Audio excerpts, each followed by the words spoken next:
Hello दोस्तों, स्वागत है आपका हमारे इस YouTube चैनल एग्जाम वर्ल्ड में। और मैं हूं श्रीकांत और आज हम लोग पढ़ने जा रहे हैं प्रतियोगिता दर्पण हिंदी मासिक पत्रिका अगस्त 2020 के संस्करण। तो चलिए शुरू करते हैं। शुरू करने से पहले आपसे रिक्वेस्ट है कि अगर आप हमारे चैनल पर नए हैं तो प्लीज़ चैनल को सब्सक्राइब कर लें और सब्सक्राइब करके नोटिफिकेशन बेल दबाना ना भूलें। और अगर आपको ये वीडियो अच्छा लगता है तो प्लीज़ वीडियो को लाइक करें, शेयर करें और कमेंट करना ना भूलें। तो चलिए शुरू करते हैं। पहला टॉपिक है राष्ट्रीय घटनाक्रम। राष्ट्रीय घटनाक्रम में पहला टॉपिक आता है, नए द्विवार्षिकी चुनाव के पश्चात राज्यसभा में एनडीए की स्थिति पहले से मजबूत हुई, परंतु स्पष्ट बहुमत अभी भी नहीं है। तो देखा जाए तो राज्यसभा में 61 सीटें खाली होने वाली थी और उनके लिए इलेक्शन होना था। और ये 61 सीटें जो हैं वो 20 राज्यों से थी, जिसमें से 37 सीटों पर उम्मीदवार जो है निर्विरोध निर्वाचित किए जा चुके थे। और 19 जून 2020 को 19 सीटों के लिए यह चुनाव हुआ था, जिसमें से 11 सीटें बीजेपी ने अपने खाते में डाल लिए। और राज्यसभा में जो कुल सीटें हैं वो 245 हैं। देखा जाए तो एनडीए के पास चुनाव के पूर्व जो थी राज्यसभा में सीटें वो कुल 90 सीटें थी, लेकिन अब ये 11 सीट जीतने के बाद कुल 101 सीट हो गई है। और केवल बीजेपी के, ये तो एनडीए की सीटें हुई, और केवल बीजेपी की सीटें देखा जाए तो बीजेपी के कुल 86 मतलब 86 सीटें यहाँ पे हैं। चलिए देखते हैं कि अगर कुल बहुमत चाहिए तो उसके लिए कितनी सीटें चाहिए थी। तो 245 सीट है, मतलब कि आपको 122 प्लस 1 ये सीट चाहिए स्पष्ट बहुमत के लिए, जिसमें बीजेपी एनडीए को अभी भी कुल 22 सीटों की आवश्यकता है। और अगर कांग्रेस की नेतृत्व वाली यूपीए की सीट देखी जाए तो राज्यसभा में यूपीए की सीट कुल 65 है, मतलब 65 सीट है भी यूपीए की। चलिए मूव करते हैं नेक्स्ट टॉपिक की ओर। नेक्स्ट है इंजीनियरिंग स्नातकों के लिए नया इंटर्नशिप कार्यक्रम ट्यूलिप। ट्यूलिप का जो फुल फॉर्म है वो है the urban learning internship program. और इसकी घोषणा जो है वो 4 जून को की गई थी। इसमें देखा जाए तो कुल 4400 शहर, मतलब 4400 शहरी स्थानीय निकायों में एक वर्ष के लिए प्रशिक्षण दिया जाएगा। और इसे प्रशिक्षण कौन लेंगे, तो जो BTech, B Arch, B Plan और बीएससी की उपाधि धारण कर चुके हैं, और वो 18 माह के भीतर इस इंटर्नशिप के लिए आवेदन कर सकते हैं। और पहले वर्ष में कुल 25,000 छात्रों को, जबकि 2025 तक 1 करोड़ सफल इंटर्नशिप का लक्ष्य केंद्र सरकार का है। तो चलिए मूव करते हैं नेक्स्ट टॉपिक की ओर। नेक्स्ट टॉपिक है कि भारत की पहली कोरोना वैक्सीन कोवैक्सीन के लिए मानव परीक्षण की मंजूरी दे दी गई है। और देखा जाए तो जो दवा नियामक है, central drugs standard control organisation जिसे CDSCO तथा स्वास्थ्य एवं परिवार कल्याण मंत्रालय ने देश में विकसित पहली कोविड-19 वैक्सीन कैंडिडेट कोवैक्सीन के फेज 1 और फेज 2 का जो मानव क्लिनिकल परीक्षण है उसके लिए जून 2020 में प्रदान कर दी है मंजूरी। अब देखा जाए तो इस वैक्सीन कैंडिडेट का निर्माण जो कर रहा है वो भारत बायोटेक कर रहा है, जो हैदराबाद में स्थित है। और यह मानना है कि संपूर्ण विश्व में करीब 400 करोड़ वैक्सीन की तत्काल आवश्यकता का अनुमान विशेषज्ञों ने लगाया है। चलिए देखते हैं अगला टॉपिक। नेक्स्ट है गलवान घाटी में भारत चीन के बीच सैन्य झड़प। ये 15 से 16 जून को मध्य रात्रि में गलवान घाटी में वास्तविक नियंत्रण रेखा जो LAC है, जिसे कहते हैं लाइन ऑफ एक्चुअल कंट्रोल, वहां पर अतिक्रमण को लेकर दोनों देशों की सेनाओं की आपस में भिड़ंत हुई थी। और जिसमें एक कर्नल जिसका नाम था संतोष बाबू, वो तेलंगाना के थे, और 20 भारतीय सैनिक जो बिहार रेजिमेंट के थे इस संघर्ष में शहीद हुए थे। संतोष बाबू जो तेलंगाना के थे वो इसे लीड कर रहे थे, जिनका भी निधन हो गया, मतलब वो शहीद हो गए। और देखा जाए तो चीन के भी इसमें 47 जवानों को हताहत होने की बात मीडिया रिपोर्ट में बताई गई थी। और देखा जाए तो LAC पर जो लाइन ऑफ एक्चुअल कंट्रोल है वहाँ पर जो इन दोनों सेनाओं के बीच जो फेस ऑफ हुआ था उसमें ये झड़प जो मुख्यतः पत्थरबाजी और लाठी डंडों के द्वारा हुई थी, वहाँ पर गोलियां नहीं चलती हैं। तो चलिए मूव करते हैं अगले टॉपिक की ओर। अगला है राष्ट्रीय सुरक्षा की दृष्टि से देश में 59 चीनी ऐप्स पर प्रतिबंध। 29 जून 2020 को जो आर्थिक मोर्चे पर चीन से निपटने के लिए भारत सरकार ने टिकटॉक, हेलो और 59 ऐप को इसके साथ ही प्रतिबंध कर दिया था, कुल 59 ऐप्स को। और 29 जून की विज्ञप्ति में ये कहा गया था कि देश की एकता, अखंडता, संप्रभुता, सुरक्षा, रक्षा और सार्वजनिक व्यवस्था को खतरा मानते हुए ये फैसला लिया गया है। कहा गया है कि भारत काफ़ी दिनों से डाटा सिक्योरिटी को लेकर चिंतित रहा है और विभिन्न क्षेत्र में जो डाटा लीक होने की शिकायतें मिल रही थी, उसी पर यह कार्रवाई करते हुए भारत ने चीन के कुल 59 ऐप्स पे प्रतिबंध लगा दिया। चलिए मूव करते हैं अगले टॉपिक की ओर। नेक्स्ट है, अन्य पिछड़ा वर्ग में उपश्रेणीकरण हेतु गठित आयोग के कार्यकाल में वृद्धि की गई है और ये 6 माह की वृद्धि की गई है, जो कि जुलाई 2020 तक के कार्यकाल को बढ़ाया गया है। अब 31 जनवरी 2021 तक किया गया है और ये संविधान के अनुच्छेद 340 के तहत न्यायमूर्ति जी रोहिणी की अध्यक्षता में ये गठित की गई थी और ओबीसी के उपश्रेणीकरण के मुद्दे के परीक्षण के लिए ये गठित की गई थी। देखा जाए तो इससे उनको लाभान्वित होने की संभावना है जिनके नाम अन्य पिछड़ा वर्गों की सूची में शामिल होने के बावजूद केंद्र सरकार की नौकरियां, शैक्षणिक संस्थानों में प्रवेश में जो 27% का आरक्षण है, उसका लाभ उन्हें नहीं मिल पाता है। चलिए मूव करते हैं अगले टॉपिक की ओर। नेक्स्ट है, उच्च शैक्षणिक संस्थानों के लिए मानव संसाधन मंत्रालय की वर्ष 2020 की इंडिया रैंकिंग देखा जाए तो national institute of ranking framework जो NIRF है, उसके तहत 10 श्रेणियों में ये दिया गया है और ये ऑल इंडिया रैंकिंग 5 विभिन्न मानकों के आधार पर प्रदान की गई है और ये 5 मानक जो हैं वो है, पहला है टीचिंग लर्निंग एंड रिसोर्सेज जिसे TLR, दूसरा है रिसर्च एंड प्रोफेशनल प्रैक्टिस, तीसरा है ग्रेजुएशन आउटकम, चौथा है आउटरीच एंड इंक्लूसिविटी और पांचवा है परसेप्शन।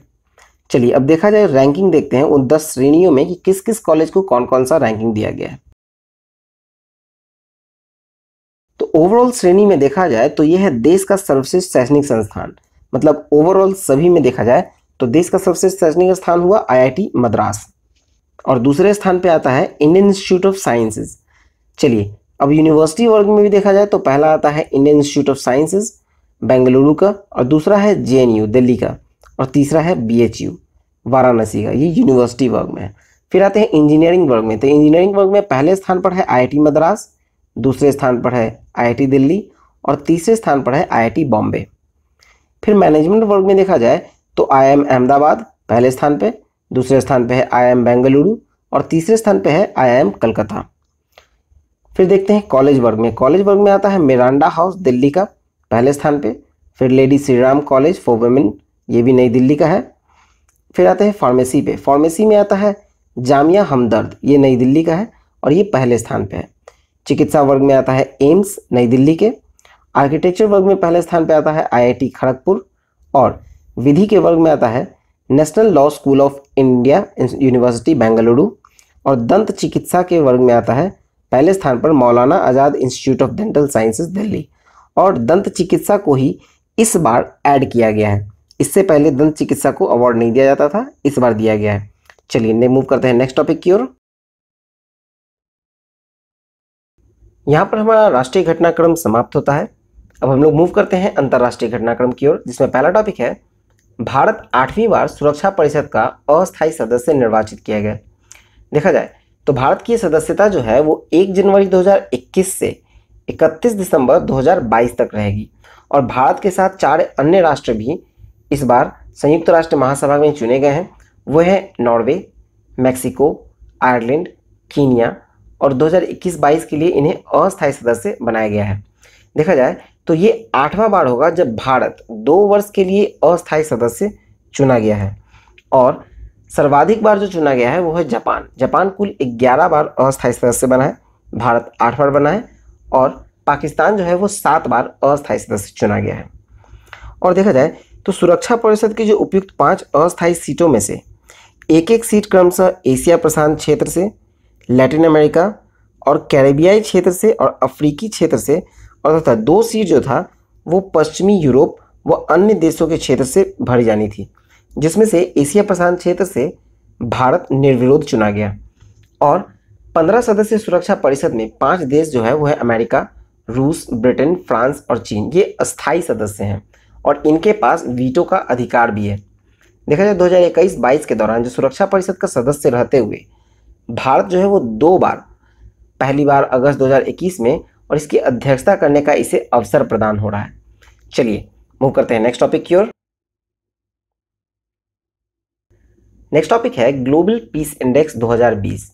ये जून 2020 में सिडनी स्थित institute for economics and peace के द्वारा जारी की गई है और इसमें जो कुल देशों की संख्या है, मतलब जो लिस्ट में कुल देशों की संख्या है वो 163 देशों की संख्या है और भारत का स्थान उसमें 139वां है। ये 2020 में है और 2019 में भारत का स्थान था 141वां। मतलब भारत के रैंकिंग में 2 रैंक का सुधार हुआ है। और ग्लोबल पीस इंडेक्स की दृष्टि से अगर देखा जाए तो जो 1 से 14 रैंक तक होते हैं वो अति उच्च शांति के होते हैं, मतलब वेरी हाई पीस होती है। और 15 से 60 वाले जो रैंक के होते हैं वो उच्च शांति के होते हैं, हाई पीस। फिर आता है आपको 61 से 124 रैंक, मतलब मध्य शांति, 125 से 137 मतलब निम्न शांति और 138 से अधिक वाले अति निम्न शांति, मतलब वेरी लो पीस। और भारत आता है वेरी लो पीस कंट्रीज में। देखा जाए तो शुरुआत की जो 3 कंट्री हैं वो है आइसलैंड पहले स्थान पर, न्यूजीलैंड दूसरे स्थान पर और पुर्तगाल तीसरे स्थान पर। फिर अंतिम से अगर देखा जाए 3 देश तो सबसे लास्ट आता है अफगानिस्तान 163वें स्थान पर। ये 163 देशों की लिस्ट में 163वें स्थान पर है अफगानिस्तान। उसके बाद आता है सीरिया 162 पे, इराक 161 पे। फिर देखा जाए तो भारत की जो पड़ोसी देश हैं उनकी रैंकिंग देखी जाए तो भूटान आता है 19वें स्थान पे, नेपाल आते हैं 73वें स्थान पे, श्रीलंका आता है 77वें स्थान पे, बांग्लादेश 97 और चीन 104 स्थान पे, म्यांमार 127, पाकिस्तान 152 और अफगानिस्तान जो सबसे आखिरी पोजीशन पे है, अफगानिस्तान 163वें स्थान पे। चलिए मूव करते हैं नेक्स्ट टॉपिक की ओर। नेक्स्ट है वर्ल्ड कॉम्पिटिटिवनेस रैंकिंग 2020 और ये international institute for management and development मतलब IMD के द्वारा जारी की गई है और ये स्विट्जरलैंड में स्थित है। इसमें कुल देशों की संख्या जो है, जो लिस्ट में कुल देश हैं वो 63 देश हैं और भारत का स्थान उसमें 43वें स्थान पर है। प्रथम 3 स्थान देखा जाए तो पहले स्थान पे आता है सिंगापुर, दूसरे स्थान पे डेनमार्क, तीसरे स्थान पे स्विट्जरलैंड और अंतिम से 3 स्थान देखा जाए मतलब 63वें से तो 63वें स्थान पे है वेनेजुएला, 62 पे है अर्जेंटीना और 61 पे मंगोलिया। और ब्रिक्स देशों की रैंकिंग इसमें देखी जाए तो चाइना जो है वो 20वें स्थान पे है, भारत 43वें स्थान पे, रसिया 50वें स्थान पे, ब्राज़ील 56वें स्थान पे और 59वें स्थान पे दक्षिण अफ्रीका। चलिए मूव करते हैं नेक्स्ट टॉपिक की ओर। नेक्स्ट टॉपिक है भारत ऑस्ट्रेलिया के बीच पहली वर्चुअल शिखर वार्ता। ये 4 जून 2020 को ये ऑनलाइन शिखर वार्ता संपन्न हुई जिसमें पारस्परिक सहयोग के 7 विभिन्न दस्तावेजों पर हस्ताक्षर इस वार्ता के पश्चात हुए थे। अभी कोविड-19 के कारण सभी वार्ताएं ऑनलाइन ही की जा रही हैं। तो चलिए देखते हैं वो 7 विभिन्न दस्तावेज। पहले हैं व्यापक रणनीतिक साझेदारी पर संयुक्त वक्तव्य। व्यापक रणनीतिक साझेदारी मतलब इसे इंग्लिश में कहते हैं कॉम्प्रिहेंसिव स्ट्रेटेजिक पार्टनरशिप। और दूसरा है पारस्परिक रसद सहयोग समझौता मतलब म्यूचुअल लॉजिस्टिक सपोर्ट अरेंजमेंट, जिसे MLSA भी कहा जाता है।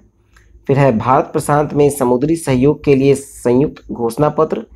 फिर है महत्वपूर्ण सामरिक खनिजों के खनन एवं प्रसंस्करण। पांचवा है लोक प्रशासन व शासन सुधार। छठा है व्यावसायिक शिक्षा और प्रशिक्षण और 7वां है जल संसाधन प्रबंधन। ये 7 विभिन्न दस्तावेजों पे हस्ताक्षर हुए हैं इस वर्चुअल शिखर वार्ता के बाद। चलिए मूव करते हैं नेक्स्ट टॉपिक की ओर। नेक्स्ट टॉपिक है रूस की विजय दिवस परेड में भारत के सैन्य टुकड़ी की भागीदारी। तो ये 24 जून 2020 को मॉस्को के रेड स्क्वायर में विजय दिवस मतलब कि विक्ट्री डे परेड का आयोजन हुआ था और ये द्वितीय विश्व युद्ध में जो नाजी जर्मन के तत्कालीन सोवियत संघ USSR थे उनकी ये 75वीं विजय दिवस के उपलक्ष्य में मनाया जाता है। और ये हर वर्ष जो है वो 9 मई को मनाया जाता था, लेकिन इस बार कोरोना के कारण इसे 24 जून 2020 को मनाया गया। और इसमें भारत सहित कुल 17 अन्य देशों की टुकड़ियां इस परेड में शामिल हुई थी, जिसमें अपने भारत के रक्षा मंत्री श्री राजनाथ सिंह शामिल हुए थे और साथ ही भारत की तीनों सेनाओं के कुल 75 सदस्यीय टुकड़ी परेड में शामिल की गई थी। और देखा जाए तो ये विगत पिछले 4 माह में कोई भी विदेश यात्रा करने वाले ये भारत के पहले वरिष्ठ मंत्री हैं। कोरोना संक्रमण के चलते भारत के किसी भी मंत्री का कोई विदेश यात्रा फरवरी 2020 के पश्चात नहीं किया था। नेक्स्ट है, भारत के निर्णय के तहत भारत व पाकिस्तान के उच्चायोग में कर्मियों की संख्या में 50-50% की कटौती की गई। देखा जाए तो नई दिल्ली उच्चायोग में जो तैनात पाकिस्तानी कर्मी हैं उनको जासूसी में लिप्त पाया गया था और आतंकी संगठनों से मेलजोल के चलते पाकिस्तानी उच्चायोग में कर्मियों की संख्या 50% की कटौती करने को कहा गया। और इसके साथ ही भारत ने भी पाकिस्तान स्थित उच्चायोग कर्मियों की संख्या 50% की कटौती करने की घोषणा की।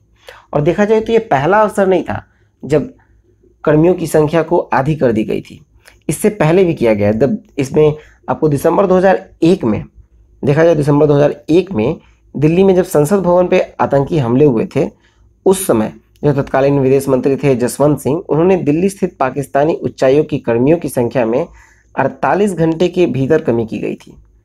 और फिर क्या हुआ कि दोनों देशों के संबंध में सुधार होने लगा और 2005 तक दोनों उच्चायोगों की कर्मचारियों की संख्या जो थी वो सामान्य स्तर पर लौट आई थी।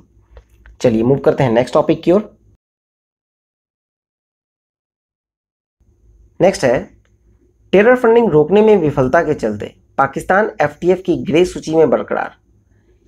चीन की अध्यक्षता में ये वर्चुअल वीडियो कॉन्फ्रेंसिंग के जरिए संपन्न हुई थी। और एफटीएफ का जो फुल फॉर्म देखा जाए तो ये होता है फाइनेंशियल एक्शन टास्क फोर्स, जो कि जून 2020 में पाकिस्तान को अपनी ग्रे सूची में बरकरार रखा है। और ग्रे सूची से बाहर निकलने के लिए 27 सूत्रीय कार्य योजना के लिए उसे 1 वर्ष से अधिक समय पाकिस्तान को दिया गया था, लेकिन फरवरी 2020 तक 27 एक्शन प्लान में से 13 को लागू करने में विफल रहे और इसके चलते इसे विस्तार करके जून 2020 तक कर दिया गया था। चलिए देखते हैं फाइनेंशियल एक्शन टास्क फोर्स के बारे में। तो ये 16 सदस्यों का इसका संगठन है जो कि 1989 में इसे बनाया गया था और वर्तमान में भारत सहित कुल 39 सदस्य देश हैं इसके। और आगामी बैठक अब जर्मनी की अध्यक्षता में होगी, क्योंकि जर्मनी जुलाई 2020 से 1 वर्ष के लिए इस संगठन का अध्यक्षता संभालेगा। चलिए मूव करते हैं नेक्स्ट टॉपिक की ओर। नेक्स्ट टॉपिक है, मलावी में दोबारा कराए गए चुनाव में नए राष्ट्रपति निर्वाचित हुए। देखा जाए तो पूर्वी अफ्रीकी देश है मलावी, और मलावी में जून 2020 में कांग्रेस पार्टी जो है, मलावी के कांग्रेस पार्टी, वहाँ के लजारुस चकवेरा जो 58.57% मत के साथ राष्ट्रपति निर्वाचित हुए हैं। नेक्स्ट है, RIC Russia, India and China के विदेश मंत्रियों की त्रिपक्षीय डिजिटल वार्ता। यह बैठक जो है वो मार्च 2020 में होनी थी, लेकिन कोविड-19 के कारण स्थगित कर दी गई थी तथा 23 जून को इसे ऑनलाइन आयोजन किया गया। भारतीय विदेश मंत्री डॉक्टर एस जयशंकर और चीनी विदेश मंत्री वांग वी और रूस के विदेश मंत्री सर्गेई लावरोव के बीच त्रिपक्षीय बैठक संपन्न हुई थी और वैश्विक सुरक्षा, वित्तीय स्थिरता के संबंध के मुद्दों के अतिरिक्त कोविड-19 महामारी के इस वार्ता के मुद्दों पे शामिल रही। चलिए मूव करते हैं नेक्स्ट टॉपिक की ओर। नेक्स्ट टॉपिक है, हांगकांग में विवादास्पद राष्ट्रीय सुरक्षा कानून लागू किया गया। देखा जाए इसके बारे में तो 30 जून 2020 को चीन के national people's congress standing committee ने हांगकांग के लिए एक व्यापक सुरक्षा कानून पारित किया। 1 जुलाई 2020 से इसे लागू भी कर दिया, मतलब 30 जून को इसे पारित किया गया और 1 जुलाई से लागू कर दिया गया। और इस कानून से चीन की सुरक्षा एजेंसी को पहली बार हांगकांग में अपने प्रतिष्ठान खोलने की अनुमति दी गई। इस कानून के अनुसार हांगकांग में प्रदर्शनकारी यदि राजनीतिक उद्देश्य के चीन सरकार पर दबाव बनाने के लिए सार्वजनिक परिवहन में आगजनी या सार्वजनिक संपत्ति को नुकसान पहुंचाने जैसा कोई भी कार्य करे तो इसे आतंकवादी घटना माना जाएगा इस कानून के तहत। और देखा जाए तो राष्ट्रीय सुरक्षा कानून के तहत दोषी व्यक्ति को उम्र कैद तक की सजा हो सकती है। फिर भी इसमें देखा जाए तो हांगकांग जो है वो ब्रिटिश शासन से 1997 में एक देश दो व्यवस्था के तहत चीन के हाथ में आया था और इस व्यवस्था के तहत हांगकांग वासी को खुद के भी कुछ अधिकार दिए गए थे। इनमें अलग न्यायपालिका और नागरिकों के लिए आज़ादी के अधिकार शामिल हैं। यह व्यवस्था 2047 तक के लिए थी। हांगकांग में अभी तक देखा जाए तो हांगकांग का जो व्यवस्था है वो अभी भी बिल्कुल लंदन की तरह दिखता है। मतलब वहाँ पे ब्रिटिश का शासन था, इसलिए वो लंदन की तरह पूरी तरह से दिखता है, और जब उसे चाइना को अब सौंप दिया गया है। चलिए मूव करते हैं नेक्स्ट टॉपिक की ओर। तो यहाँ पर अंतर्राष्ट्रीय घटनाक्रम समाप्त होता है। अब हम लोग मूव करते हैं आर्थिक वाणिज्यिक परिदृश्य पर, जिसमें पहला टॉपिक है कि 2019-20 में केंद्र सरकार का राजकोषीय घाटा सरकार के संशोधित अनुमान से भी अधिक रहा, और ये सीजीए की रिपोर्ट है। सीजीए हो गया आपको कंट्रोलर जनरल ऑफ अकाउंट्स। इसकी रिपोर्ट जारी की गई थी 29 मई 2020 को। और 2019-20 में सरकार का जो राजकोषीय घाटा है जीडीपी का, वो 4.6% है। और राजकोषीय घाटा देखा जाए, इसको इंग्लिश में कहते हैं फिस्कल डेफिसिट। और राजस्व घाटा हो गया आपका रेवेन्यू डेफिसिट। और रेवेन्यू डेफिसिट जो है वो जीडीपी का 3.27% है, जो कि प्रभावी राजस्व घाटा जीडीपी का 2.36%। चलिए मूव करते हैं नेक्स्ट टॉपिक की ओर। नेक्स्ट है सहकारी बैंक भी अब रिजर्व बैंक के पर्यवेक्षण अधीन लाए गए। तो देखा जाए तो 24 जून 2020 को जो केंद्रीय मंत्रिमंडल में ये निर्णय लिया गया कि रिजर्व बैंक के सभी नियम अब सहकारी बैंक पर भी लागू होंगे, मतलब कोऑपरेटिव बैंक पे भी लागू होंगे। और देखा जाए तो इन बैंकों में कुल 8.60 मतलब 8.60 करोड़ जमाकर्ताओं को उनकी जो 4.84 लाख करोड़ रुपए हैं या उससे अधिक हैं, उसे सुरक्षित होने के लिए भरोसा जगेगा। और देखा जाए तो देश में जो अर्बन कोऑपरेटिव और मल्टी स्टेट कोऑपरेटिव बैंक है उसकी संख्या है 1482 और 58। मतलब अर्बन कोऑपरेटिव बैंक आपको 1484 है और मल्टी स्टेट कोऑपरेटिव बैंक 58 बताई गई है। चलिए मूव करते हैं नेक्स्ट टॉपिक की ओर। नेक्स्ट है कि अब 20 राज्य या केंद्र शासित क्षेत्र में एक राष्ट्र एक राशन कार्ड योजना के दायरे में लाया गया। One nation one ration card, ये योजना केंद्र सरकार द्वारा शुरू की गई है। और इसके तहत ये होगा कि राशन कार्ड जिनके पास है वो आधार कार्ड से जोड़कर पॉइंट ऑफ सेल मशीन के संबंध में इसे लाया गया है। और इसके साथ भी पीडीएस के सभी दुकान खाद्यान्न वितरण की संपूर्ण व्यवस्था को इंटरनेट से जोड़ा जाएगा। पीडीएस का फुल फॉर्म होता है आपको पब्लिक डिस्ट्रीब्यूशन सिस्टम, जिसे हिंदी में कहते हैं सार्वजनिक वितरण प्रणाली। उनकी सभी दुकान और खाद्यान्न वितरण की जो संपूर्ण व्यवस्था है उसको इंटरनेट से जोड़ा जाएगा। अब देखा जाए तो 20 राज्य और केंद्र शासित क्षेत्र में ये योजना जून 2020 तक लागू की जा चुकी थी और अगस्त 2020 तक उत्तराखंड, नागालैंड और मणिपुर को भी इसमें जोड़ दिया जाएगा। और ये मार्च 2021 तक पूरे देश में ये योजना लागू हो जाएगी। चलिए देखते हैं, मूडीज ने भारत की क्रेडिट रेटिंग एजेंसी जो है वो BAA2 से BAA3 कर दी। तो क्यों? तो ये देखा जाए तो 1 जून 2020 को जब मूडीज ने भारत की सोवरेन रेटिंग BAA2 से घटाकर BAA3 कर दी और ये अल्पकालिक स्थानीय मुद्रा रेटिंग को भी P2 से घटाकर P3 किया गया है। और एक्चुअली ये कोरोना वायरस के कारण, जो कोविड-19 के कारण नहीं किया गया है, बल्कि भारत की जो गिरती हुई रेटिंग है उसकी वजह से किया गया है। देखा जाए तो जनवरी से मार्च 2020 में केवल 3.1% की ही वृद्धि दर इसमें दिखाई गई थी, जो कि पिछले 8 वर्षों में किसी भी तिमाही में न्यूनतम वृद्धि दर है। और इसको देखते हुए देश की अर्थव्यवस्था और वित्तीय प्रणाली को गहरे दबाव में मूडीज की रिपोर्ट में बताया गया है। चलिए मूव करते हैं नेक्स्ट टॉपिक की ओर। नेक्स्ट है रेहड़ी पटरी वालों के लिए नई ऋण योजना, जिसे कहते हैं स्वनिधि। ये पीएम स्वनिधि जो है, इसका फुल फॉर्म देखा जाए तो ये है प्रधानमंत्री स्ट्रीट वेंडर्स आत्मनिर्भर निधि, और ये एक माइक्रो क्रेडिट योजना है। और इसके बारे में हम लोग डिटेल में देखें तो इस योजना के लिए 5,000 करोड़ रुपए आवंटित की गई है। जो आत्मनिर्भर अभियान है जिसमें 20 लाख करोड़ रुपए आवंटित की गई है, उसमें से 5,000 करोड़ इस पीएम स्वनिधि योजना के लिए आवंटित की गई है। और 50 लाख स्ट्रीट वेंडर्स इससे लाभान्वित होने की आशा है। देखा जाए तो इसमें लाभार्थी को 10-10 हज़ार रुपये का ऋण मिलेगा। इसके लिए उन्हें 1 साल का समय मिलेगा जो मासिक किस्तों के रूप में चुकाया जा सकेगा और इसमें कोई जमानत या गारंटी की जरूरत नहीं होगी। समय पर या जल्दी चुकाने पर 7% जो प्रति वर्ष की दर से ब्याज सब्सिडी डीबीटी के माध्यम से जमा की जाएगी। डायरेक्ट अकाउंट में ही आएगा पैसा। अगर आप समय पर या उससे पहले चुका देते हैं तो 7% प्रति वर्ष की दर से ये ब्याज सब्सिडी डीबीटी के माध्यम से जमा की जाएगी। चलिए मूव करते हैं नेक्स्ट टॉपिक की ओर। नेक्स्ट है 2019-20 में बागवानी उपजों का रिकॉर्ड उत्पादन हुआ।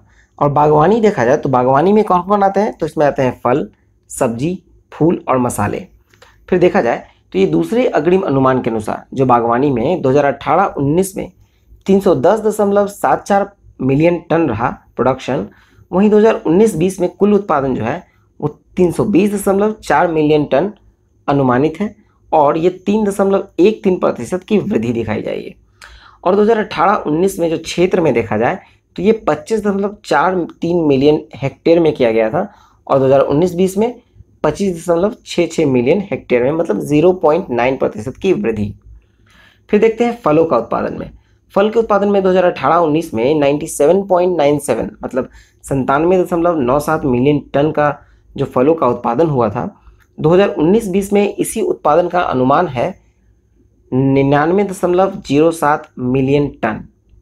और सब्जियों के उत्पादन में 2018-19 में 183.17 मिलियन टन का प्रोडक्शन हुआ था और 19-20 में कुल उत्पादन जो है वो 191.77 मिलियन टन, मतलब इसमें भी आपको 4.7% की वृद्धि देखी जा सकती है। और फूलों का उत्पादन 2018-19 में जो 2.9 मिलियन टन था, 2019-20 में कुल उत्पादन 3.1 मिलियन टन रहने का अनुमान है। मसालों का उत्पादन में भी देखा जाए तो 2018-19 में 9.42 मिलियन टन था और 2019-20 में इसका कुल उत्पादन जो है वो 9.3 मिलियन टन रहने का अनुमान है और ये इसमें थोड़ी सी मामूली कमी देखी जा सकती है। चलिए मूव करते हैं नेक्स्ट टॉपिक की ओर। नेक्स्ट टॉपिक है वैश्विक अर्थव्यवस्थाओं पर कोविड-19 महामारी की मार, और ये रिपोर्ट जारी की गई है विश्व बैंक के द्वारा और ये 6 जून 2020 का पूर्वानुमान है, जिसमें 2020 के लिए और 2021 के लिए पूर्वानुमान लगाया गया है। और इसमें कहा गया है वर्ल्ड बैंक के द्वारा कि संपूर्ण विश्व 5.2 ऋणात्मक वृद्धि करेगा और 2021 में ये 4.2% का पॉजिटिव इसमें ग्रोथ दिखाया गया। और विकसित देश, जितने भी विकसित देश हैं मतलब डेवलप्ड कंट्री, उसमें -7.0% दिखाया गया, मतलब 7.0% का ऋणात्मक वृद्धि होगा। और जून 2020 का ही अनुमान में जो 2021 के लिए लगाया गया है अनुमान, उसमें विकसित देश 3.9% की वृद्धि करेगा। फिर देखा जाए विकासशील देशों के बारे में तो ये 2.4% ऋणात्मक वृद्धि देखी जा रही है 2020 में और 2021 में ये 4.7% दिखी जा रही है पॉजिटिव। और भारत का अगर देखा जाए इसमें तो भारत जो वर्ल्ड बैंक का रिपोर्ट है उसमें भारत 3.2% का ऋणात्मक वृद्धि कर रहा है 2020 में और यही 2021 में 3.1% का पॉजिटिव ग्रोथ दिखाया जाएगा। फिर अमेरिका के बारे में कहा जाए तो ये 6.1% की ऋणात्मक वृद्धि है और 2021 में ये 4% का पॉजिटिव वृद्धि है। फिर चीन में आया जाए तो चीन का अभी भी पॉजिटिव है 2020 में 1% और 2021 में ये 6.9% का इसमें ग्रोथ दिखाया गया है। चलिए मूव करते हैं नेक्स्ट टॉपिक की ओर।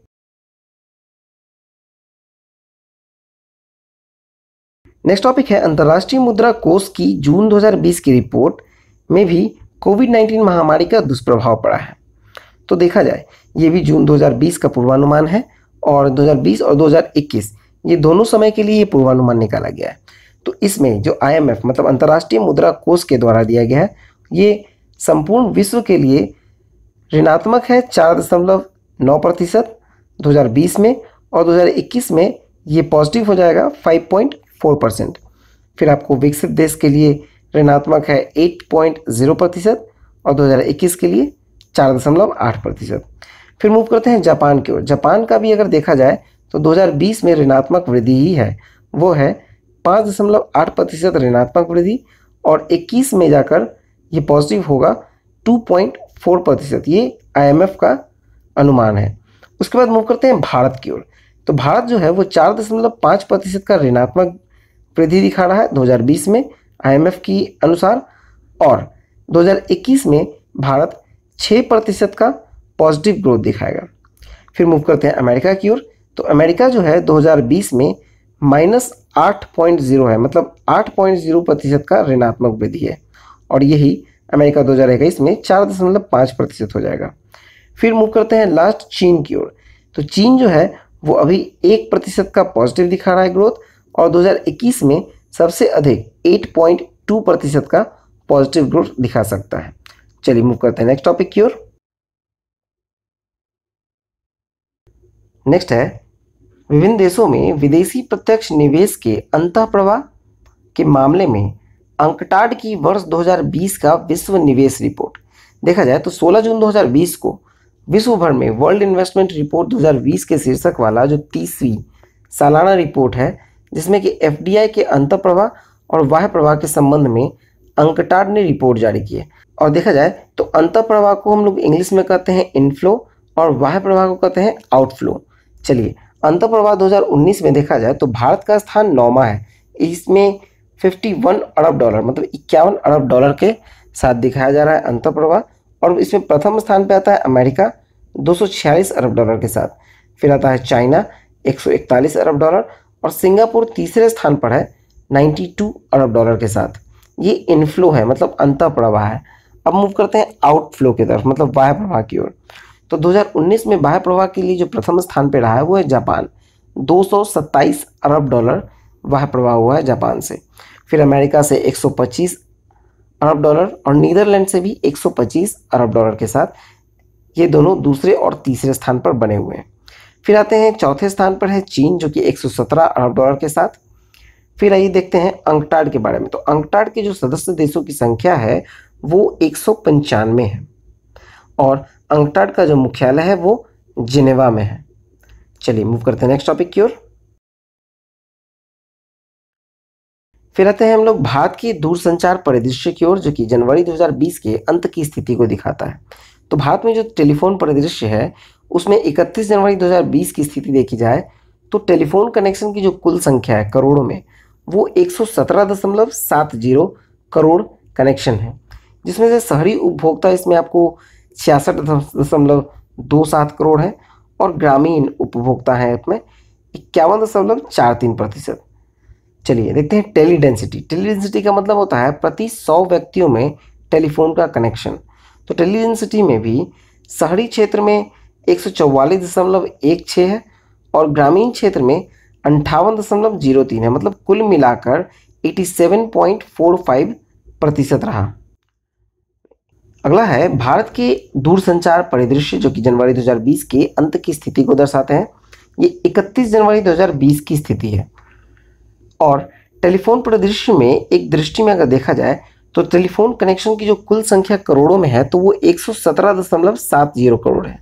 ये टेलीफोन कनेक्शन का कुल संख्या है, जिसमें शहरी उपभोक्ता आपको 66.27 है, और ग्रामीण उपभोक्ता आपको 51.43 करोड़ है। और उसके बाद टेली डेंसिटी। टेली डेंसिटी का मतलब होता है आपको प्रति 100 व्यक्तियों पर टेलीफोन का कनेक्शन, मतलब शहरी क्षेत्र में प्रति 100 व्यक्ति पर 144.16 कनेक्शन है, और ग्रामीण क्षेत्र में प्रति 100 पर 58.03% है।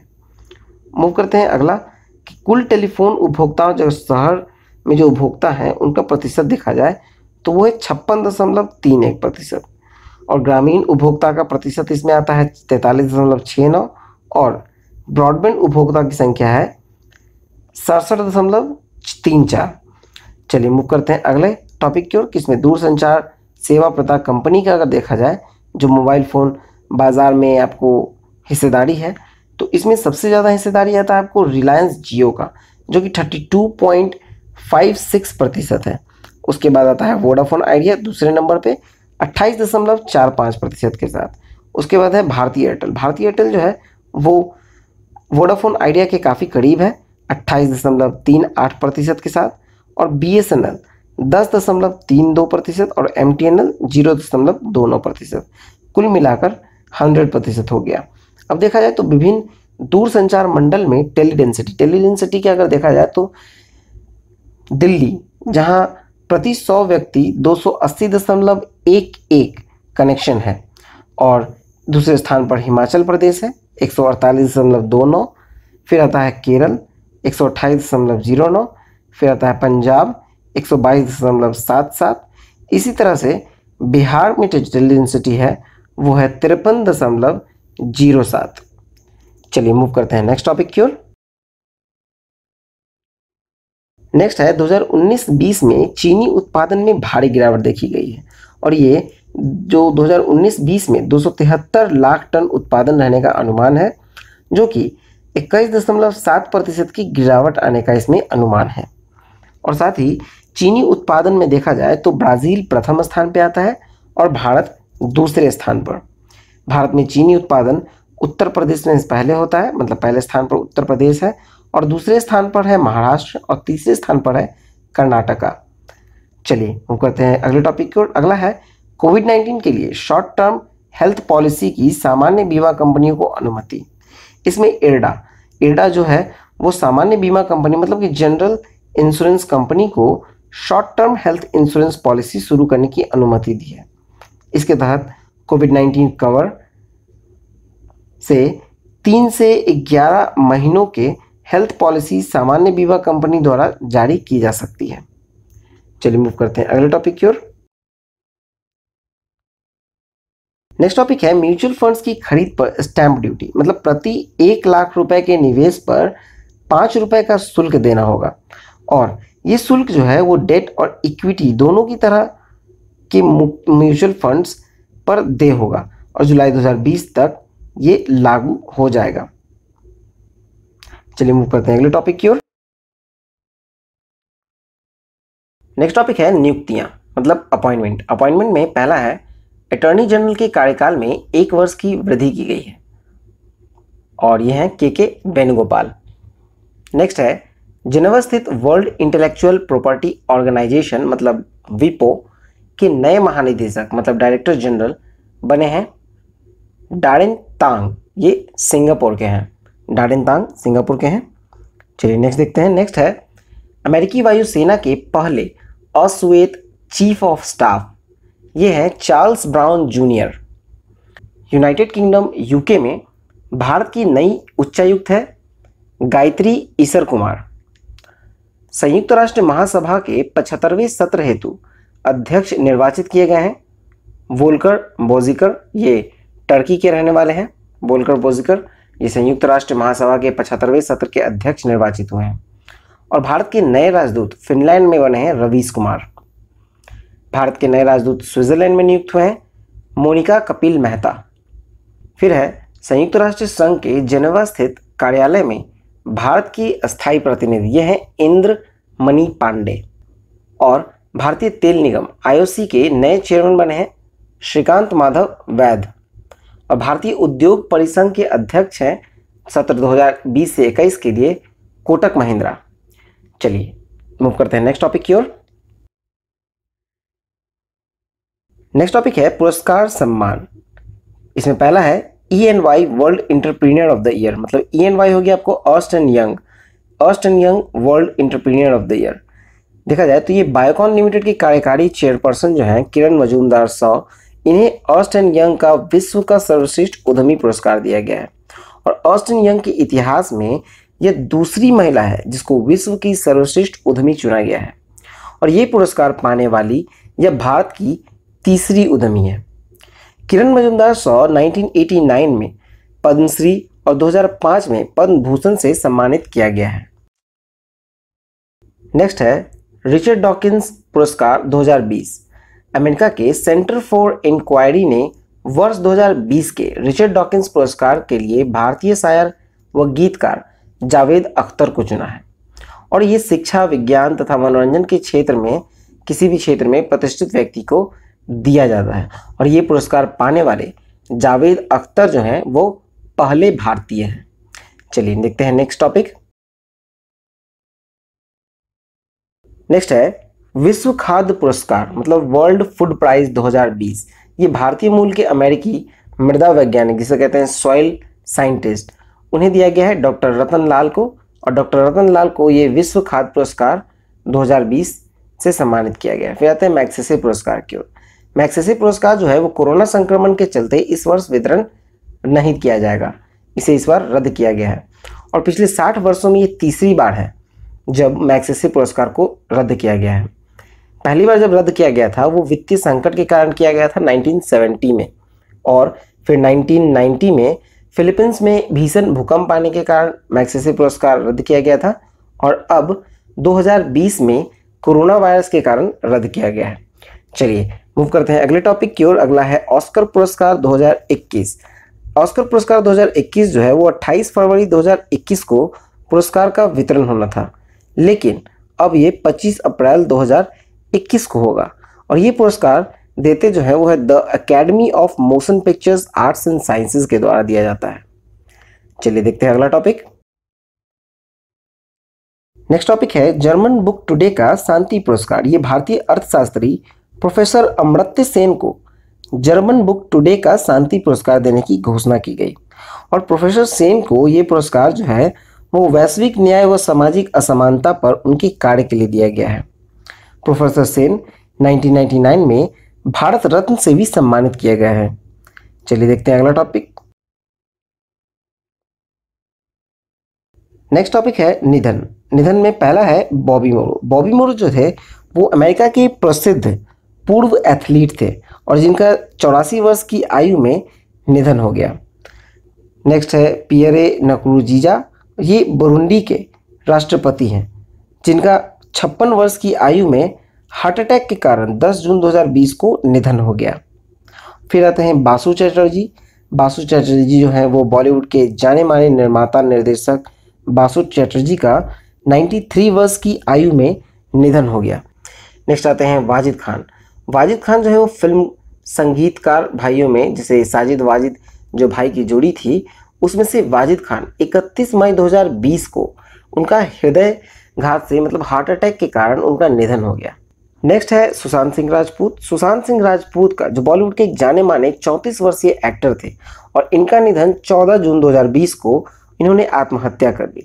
ऐसा कहा जा रहा है कि इन्होंने आत्महत्या कर ली, पर अभी भी सोशल नेटवर्किंग साइट पे इस पे देखा जा सकता है कि लोग काफ़ी आक्रोश में हैं और सीबीआई की जांच की मांग अभी भी कर रहे हैं। चलिए अगला है सरोज खान। अगला है सरोज खान में देखा जाए तो बॉलीवुड के जाने माने कोरियोग्राफर सरोज खान, जो 2 और 3 जुलाई 2020 की मध्यरात्रि में दिल का दौरा पड़ने से इनका निधन हो गया, और इन्हें मदर ऑफ कोरियोग्राफी कहा जाता था। इन्होंने कम से कम 2000 से अधिक गीतों पे इन्होंने कोरियोग्राफी की थी। चलिए मूव करते हैं नेक्स्ट टॉपिक की ओर। नेक्स्ट है दुर्घटना मतलब एक्सीडेंट। इसमें देखा जाए तो पहला है तिनसुकिया, जो कि असम में तेल कुएं में आग लगी, और इसमें देखा जाए तो 9 जून 2020 को असम के तिनसुकिया जिले में सार्वजनिक क्षेत्र के जो नवरत्न कंपनी है ऑयल इंडिया के बागजान तेल कुएं में भीषण आग लगी थी, और इसकी धुआं जो है वो लगभग आपको 10 किलोमीटर दूर से ही आकाश में दिख जाती, और 1 किलोमीटर के दायरे में सब कुछ जल गया, ऐसा इसमें बताया गया था। चलिए देखते हैं अगला है तमिलनाडु के नेवेली लिग्नाइट कॉर्पोरेशन के संयंत्र में बॉयलर फटा, और ये दुर्घटना जो है वो 1 जुलाई 2020 को हुआ था। तमिलनाडु में नेवेली कुड्डालोर जिले में सार्वजनिक क्षेत्र की Navratna company Neyveli lignite corporation NLC के तापीय विद्युत संयंत्र में एक बॉयलर फटने से हुई थी। चलिए अगला देखते हैं। नेक्स्ट है विविध। विविध में पहला टॉपिक है अंतरिक्ष में चहलकदमी करने वाली पहली अमेरिकी महिला ने अब समुद्र में सबसे गहरे तल को छुआ।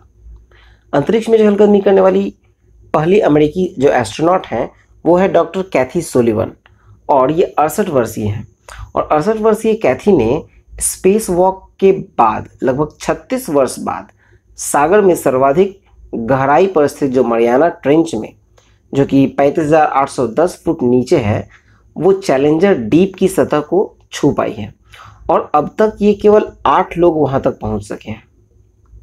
नेक्स्ट टॉपिक है जम्मू कश्मीर में दरबार मूव। जम्मू कश्मीर में देखा जाए तो मई से अक्टूबर के बीच जो 6 माह होता है वो श्रीनगर ग्रीष्मकालीन राजधानी होता है, और नवंबर से अप्रैल के बीच जम्मू शीतकालीन राजधानी के रूप में उपयोग होता है। और इसे ही दरबार मूव कहा जाता है।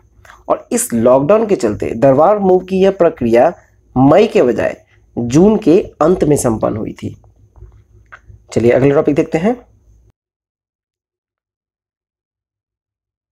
नेक्स्ट आता है खेलकूद। खेलकूद में देखा जाए तो कोरोना महामारी के दौरान पहली बार टेस्ट श्रृंखला खेली गई, जो वेस्ट इंडीज और इंग्लैंड के बीच में खेली गई, और ये भी मैच चल ही रहा है। तो वेस्ट इंडीज की टीम जो है वो जून 2020 में इंग्लैंड पहुंची और वहां पर 3 टेस्ट मैच की श्रृंखला खेली जाएगी। और ये पहला मैच जो है वो 8 से 12 जुलाई 2020 को खेला जाएगा और सभी मैच जो है वो जुलाई में ही खेले जाएंगे। और जब तक ये वीडियो रिकॉर्ड कर रहे हैं तब तक 2 मैच हो चुके हैं, और जिसमें एक मैच वेस्ट इंडीज और एक मैच इंग्लैंड जीत चुका है। तीसरा मैच अभी बाकी है, और तीनों टेस्ट मैच का जो है वो बिना दर्शकों के बिना ही खेली जा रही है।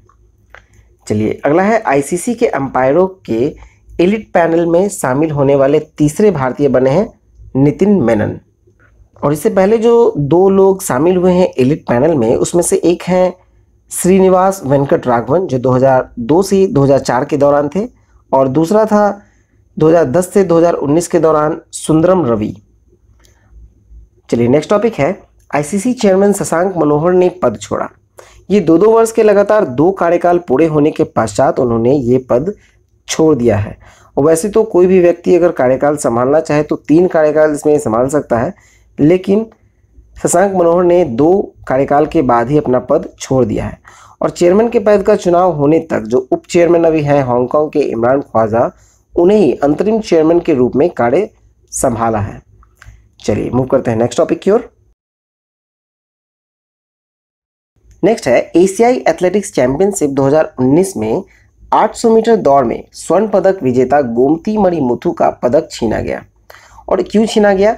तो ये प्रतिबंधित दवा का सेवन की दोषी पाई गई है, और इसलिए इन्हें प्रतिबंधित दवा के सेवन के कारण इनका स्वर्ण पदक छीनने के बावजूद इन पर 4 वर्ष का प्रतिबंध भी आरोपित किया गया है। और 18 मार्च 2019 से 17 मई 2019 के दौरान इनके द्वारा जीते गए जितने भी पदक हैं वो सभी रद्द कर दिए गए हैं। और 23वीं एशियाई एथलेटिक चैंपियनशिप 2019 में जो दोहा में हुआ था, वो भारत में अगर स्वर्ण पदक का संख्या जो है अब 3 से घटकर 2 हो गया है। चलिए मूव करते हैं नेक्स्ट टॉपिक की ओर।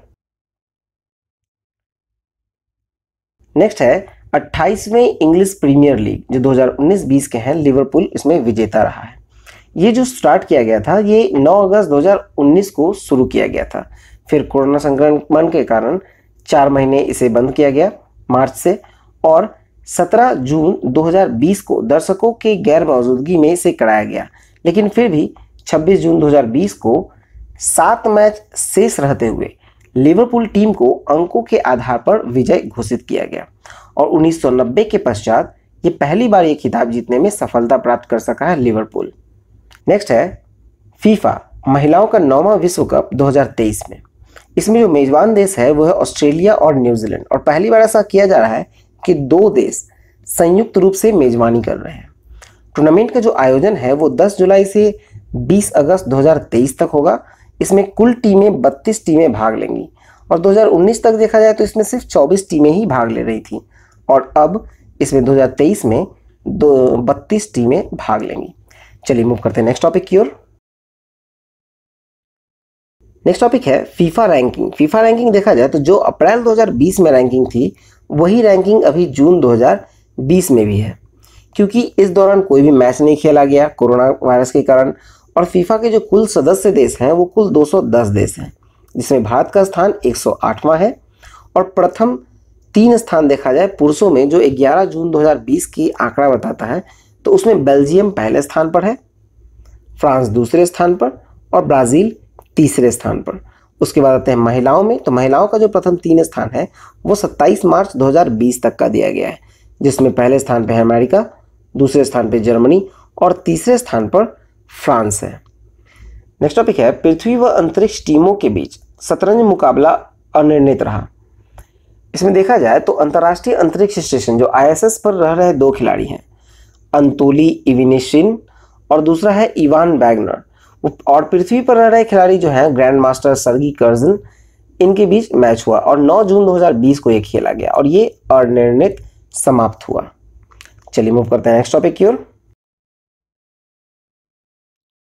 नेक्स्ट टॉपिक है टेनिस खिलाड़ियों की एटीपी रैंकिंग। ये जून 2020 के अंत की स्थिति दिखाती है। तो देखा जाए तो टेनिस खिलाड़ियों की जो एटीपी रैंकिंग है जून 2020 के अंत में, वो पहले स्थान पर है आपके नोवाक जोकोविच जो कि सर्बिया के खिलाड़ी हैं। दूसरे स्थान पर है राफेल नडाल स्पेन के, और तीसरे स्थान पर है डोमिनिक थीम ऑस्ट्रिया के। फिर आता है चौथे स्थान पर रोजर फेडरर स्विट्जरलैंड के। फिर देखते हैं हम लोग महिलाओं खिलाड़ी के लिए जो कि WTA रैंकिंग। तो पहले स्थान पे आते हैं एस्ले बार्टी, ये है ऑस्ट्रेलिया के, और दूसरे पे है सिमोना हालेप, ये रोमानिया के, और तीसरे स्थान पे है कैरोलिना फ्रिस्कोवा, ये चेक गणराज्य के हैं, और चौथे स्थान पे है सोफिया केनिन अमेरिका के। तो चलिए नेक्स्ट देखते हैं कि नेक्स्ट है वियतनाम में फुटबॉल के एक लीग मैच में 30,000 दर्शक शामिल हुए।